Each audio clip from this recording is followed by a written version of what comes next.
Welcome back to my Dreamworks Villains Retrospective, and today, we finally get to their films after going through two of their animated shows.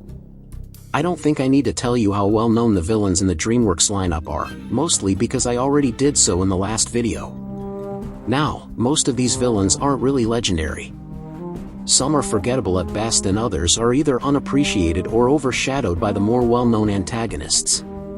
And I am here today to talk about the villain of an unappreciated Dreamworks film, Ants, which follows Z, a worker ant desperate for more than a life of drudgery.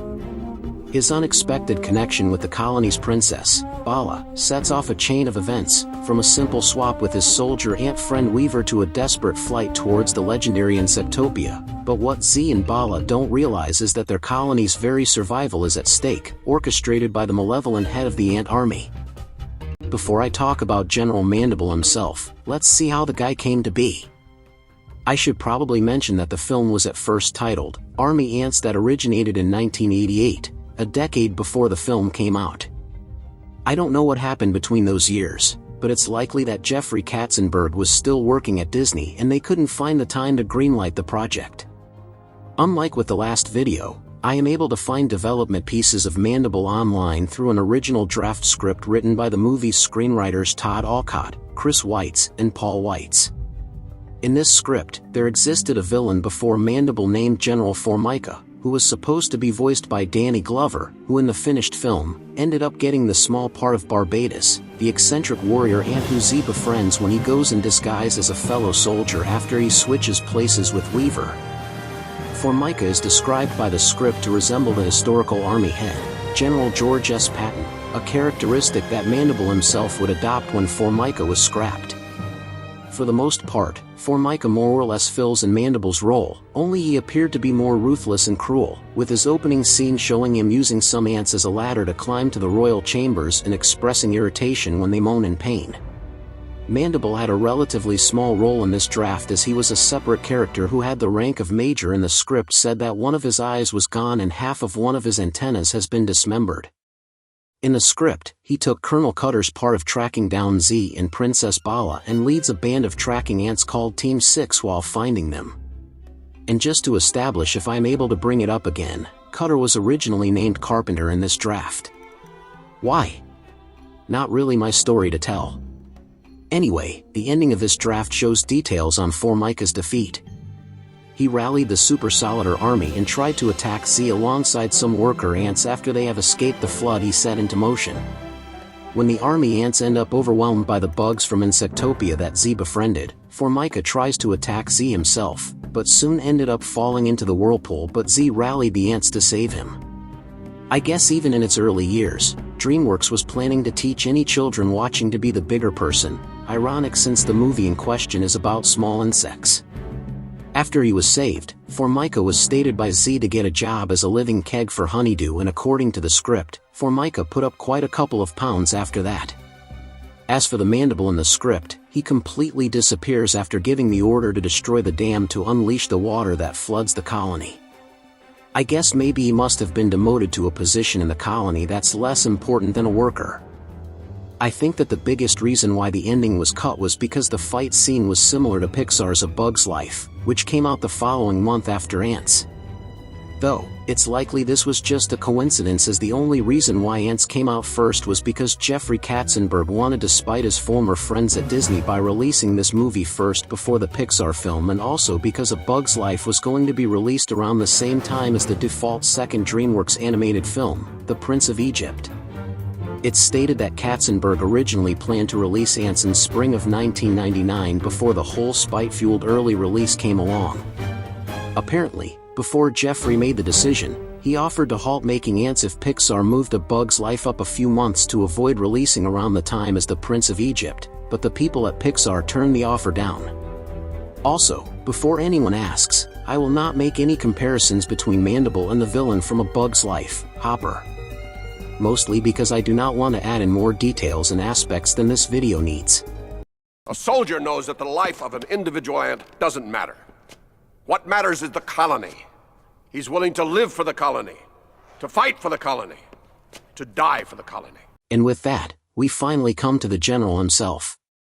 Mandible was voiced by Gene Hackman, who tragically passed away earlier this year in February at the age of 95, and it should probably be said that this was his only voice role in his acting career. Why didn't Gene get to do more voice work? Well, he retired from acting in 2004. Anyway, Hackman was well known for playing Lex Luthor in 3 of the 4 Superman movies that came out in the 70s and 80s. Getting back to Mandible, he is like what I described about Formica earlier. He has the appeal of General Patton, only more cruel and toxic. His first scene alone, where he ends up belittling the worker ants due to an accident on Z's part, is a great showing of his classism, since he views the worker ants with the utmost snide, even telling the worker foreman that another potential accident could result in severe punishment. Despite this display of ruthlessness, he seems to still be trusted by the Ant Queen enough to the point where he tricks her into approving an attack on the termite colony using her own personal soldier units when he claims that said colony is mobilizing against the ants, which is a transparent lie he made just to further his goals. Which reminds me, Mandible's ultimate goal is to reshape the colony into being made of only soldier ants because of their muscular build, which he deems as the only credible thing to what makes an ant worthy of life. In case you missed it when I went over the development of Mandible, he plans on flooding the entire colony by issuing that the workers build a megatunnel, which happens to be right near an unknown location that has a body of water large enough that could flood an entire ant-made colony. It should also be noted that Princess Bala is Mandible's fiancée in an arranged marriage that honestly feels more like a plot device for their relationship than anything, so let's move on. I wouldn't say that Mandible is a one-dimensional evil general stereotype though. After Z came back from the termite kerfuffle and soon leaves with Princess Bala as his quote-unquote captive, he has also inspired a movement of other worker ants to cease work. However, Mandible manages to turn the situation in his favor by twisting Z's actions as an act of selfishness and gives a false promise of great rewards if the ants continue working on the tunnel. This shows a level of adaptability to Mandible as he proves that tough general persona aside, he can be charismatic when he needs to be in order for his scheme to be pulled off. Before I continue, I may as well talk about Mandible's mentality. I think that years of doing military work for his colony has pretty much shaped his only the strong survive mindset. While we don't get much backstory involving Mandible, we do see that he is an experienced individual of the military. Anyone who has served in an army or even knows someone who is part of a military might be thinking that the mindset I just mentioned may be a case of post-traumatic stress disorder, or PTSD for short, which is a mental disorder for anyone who has suffered a great deal of trauma in their lives, with life in the military being a major contributing factor to PTSD. For Mandible, he must have watched many of his fellow soldier ants get killed protecting the colony, and the resulting trauma he must have felt has shaped his toxic personality. Now, I'm not saying that Mandible deserves our complete sympathy and that we should look past his scheme as mental disorders, because that doesn't necessarily mean that people shouldn't be held accountable for their misdeeds. That being said, it also doesn't mean we should turn a blind eye to their damaged mentality. Heck, most army facilities have therapists to help military representatives through their issues, mostly in order to avoid letting said issues overtake them. It's likely that even the colony itself is familiar with such matters, as at the start of the movie, Z visits an ant therapist since he is suffering through an existential crisis. Why doesn't Mandible visit this therapist? Well, given that he happens to be a very prideful ant, it would make sense why he'd be reluctant to partake in therapy, since he sees it as an affront to his nature. But, I'm just speculating here. Going back to what I said about how there's barely any backstory to Mandible, when he and some of his men interrogate Weaver to learn of Z's whereabouts, Mandible ends up stating that he once visited Insectopia at one point in the past. This creates a bunch of questions, like why did he go there if he is supposed to be dedicated to the confines of the ant colony? Earlier in the film, we learn that another soldier ant named Krebs has also been to Insectopia, so Mandible might have gone there on some kind of mission with an army that Krebs was part of. But again, this is simply speculation. It's also worth noting that Mandible was going to let the Queen drown in the flood, as well as Bala when she turns down their marriage. This shows a level of arrogance to Mandible, since he's willing to let authority above himself get caught in the crossfires of his machinations. I guess in Mandible's eyes, his superiors do not fit his idea of what the colony needs, and thus, they have to perish alongside the worker ants. Of course, like any underdog movie released around the 90s, the worker ants prove that they are strong by making a giant ladder, a tactic that was used when the ants built the tunnel, with Z climbing it to dig to the surface, where Mandible has just aligned his army of super soldiers. This is where the corrupt general meets his end, as when he attempts to knock Z into the flooding tunnel below. Cutter finally comes to his senses and punches Mandible in the face to stop him from hurting Z. Mandible of course retaliates, but this ends up being his undoing as he falls into the tunnel. But while Z ended up hitting the water below, Mandible hits an exposed root and falls flatter than a pancake. Now, a villain falling to their death has become a total cliché in movies, both animated and in live action, but it is nonetheless a practical way of making sure the villains face justice for their crimes, and was probably still all the rage in the movies of the past.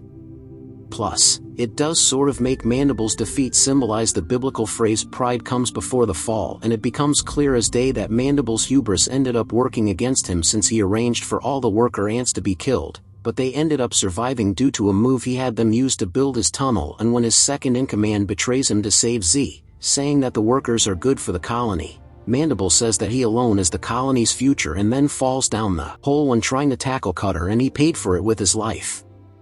And so ends the tyranny of the very first Dreamworks animated movie villain. Speaking of Cutter, now is a good opportunity to segue into talking about him. Voiced by veteran actor Christopher Walken, Cutter is shown to be a dedicated follower of Mandible and his cause, at least for a majority of the picture. It's worth noting that like Gene Hackman was to Mandible, Cutter happens to be Christopher Walken's very first voice acting role. His second and most notable voiceover role wouldn't be for less than 18 years later, when he voiced King Louie in the 2016 live-action remake of Disney's The Jungle Book. As mentioned in the movie's production section, Cutter was first named Carpenter, and Mandible took most of Cutter's minion role when Formica was originally the villain. If you have read that script, you'd also realize that he was also going to have a love interest who was friends with Bala, but this was cut because the filmmakers believed it would distract the audience from the other two romances in the film between Z and Bala and Weaver and Azteca. Getting back to Cutter himself, he carries out orders with precision and intimidation. He is the bridge between Mandible's ruthless authoritarian vision and the actual soldiers tasked with executing it.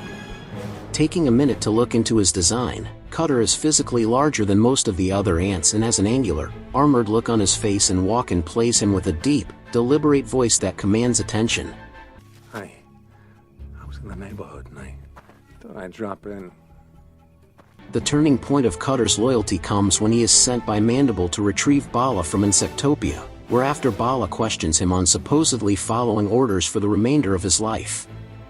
After that, and bringing Bala back to the colony, spoiler alert if you hadn't seen the movie, he didn't bring back Z as he went back to the colony on his own. Cutter begins to have second thoughts on allowing the worker ants to die, alongside the Queen. As my mistake from earlier, Mandible wanted Bala to live to rebuild a stronger ant colony with. The animation on Cutter when he begins to have a change of heart possibly deserves a mention, as Cutter didn't show much overt emotion early on, but he starts doing so when he notices the inconsistencies and moral flaws in Mandible's plans, since they aren't about protection or progress for their colony so much as they're about sacrificing workers for his own idealized colony. He even at one point asks Mandible if committing genocide to the workers is what needs to be done. While one stern gaslighting question from Mandible manages to get Cutter to stop his questioning, it doesn't take long until he fully redeems himself when the ant ladder is made and digs a hole to the surface and punches out Mandible when the latter tries to kick Z off. He tells Mandible that protecting the workers is what's good for the colony. He also saves Z from drowning when the latter falls into the flood below. Although it's not stated in the film outright, it's likely Cutter becomes the new general, and just maybe, he might lead the warrior ants with true loyalty to their colony. Also, Cutter is the only male ant who can fly for some reason, but I really don't feel like questioning it too much, so let's just move on. I thought about including the termites in this video since they are an opposing force that Z faces, but the more I thought about it, the more I realized that they are just animals protecting their home from intruding ants. Yes, they do play a key factor in the film, as they ended up being unknowing participants of ridding Mandible of any opposition to prevent the colony from being flooded, with the exception of Z of course, but since they seem feral and animal-like, unlike the implied sapience that the Manglers had from Invasion America from my previous video. I can't really hold that against them. I will instead be talking about the Ants video game, which was developed by the French game company, Planet Interactive, and was released on Game Boy Color game in 1999 by Infogrames. Now, there aren't a whole lot of bosses in this game. The only two that I think only count are a giant magnifying glass that tries to use the sunbeams to fry Z and a giant foot that tries to crush him, both of which are obstacles that Z and Bala face at certain points in the movie, and both of which you have to hit repeatedly with pickaxes in the game. That reminds me, the objects I just mentioned were manipulated by humans, but I don't consider them actual villains, since them killing bugs, while frowned upon, isn't necessarily villainous. Messed up and frightening for insects maybe, but are mundane to humans. Getting back to the game, while Mandible appears, you do not fight him. You win the game by sticking some fellow ants in a ladder formation like in the movie at the final level, and instead of Mandible dying, he looks pretty dazed and injured, which is probably the most kid-friendly way you can make a villain defeat. Another video game, Ants Racing, which was developed by RFX Interactive and published by Light and Shadow Production and was co-published in North America by Acclaim Entertainment and in Europe by Electronic Arts, was released in 2001. Mandible and Cutter are two avatars that the player can choose, and both have their own car. Mandible's car is called the Revolver Bullet, which actually looks like a hollowed-out tan-colored bullet with same-colored wheels, and Cutter's car is called Capsule, which is just a hollowed-out pink capsule with blue wheels. Another racing game based on the film was released the following year in 2002 called Ants Extreme Racing, which was made by Supersonic Software and published by Empire Interactive and released for Microsoft Windows, Xbox, and PlayStation 2, as well as Game Boy Advance, which was created by Magic Pockets. Just like the last game, Mandible and Cutter are chosen to be the avatars, but the levels are just random bouts of racing, not just on cars, but also on foot and in one level, even surfing, which is probably why the game isn't held too high in regard.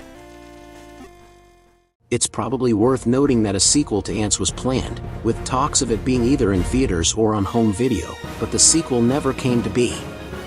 And with that, we leave behind the often long-forgotten first Dreamworks movie, alongside its antagonists. Join me next time as I talk about the villains from the first of 4 of Dreamworks' 2D animated films, The Prince of Egypt, starting with the main villain, Pharaoh Ramesses, and the ones from the prequel and only Dreamworks direct-to-video movie, Joseph King of Dreams. Thank you all for watching, and I will see you later.